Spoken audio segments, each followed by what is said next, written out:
here are some common errors that students make when they are adding and subtracting decimals, and here's how to fix them. The most important thing when we're adding and subtracting decimals is to remember we have to stack up our numbers.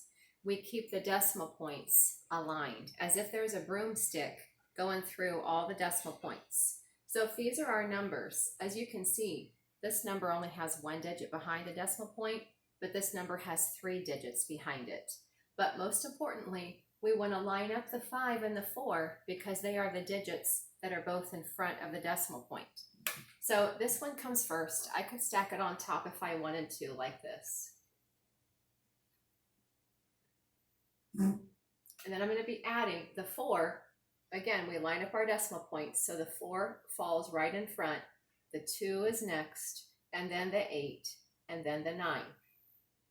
Now, what's going to go up in these empty holes, like I just lost my 2 front teeth? Well, those can be zeros.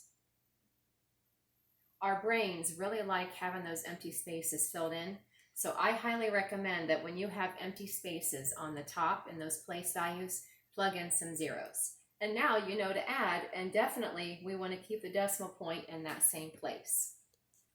If we're looking at a subtraction problem, remember that this number in front of the subtraction sign, this one comes first.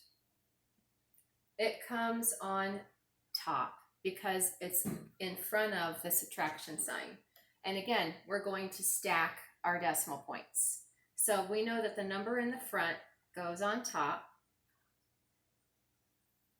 We know that we want to stack our decimal points, so that means that the 3 comes right in front under the 9, then the 2 comes behind that, and then the 4 comes there. Now again, we have an empty place value. What goes in there? A 0. So I'm going to plug it in. Now I can see more clearly that this is $9.80 minus $3.24. Also, students forget that they have to regroup. They all want to write a 4 in there.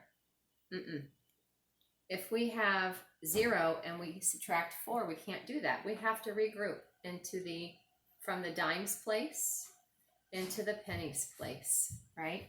So keep in mind the regrouping. Also, this is a little silly error that I see students making. You have to watch your sign. Okay, so don't get confused. All right, so good luck. Email me if you have questions.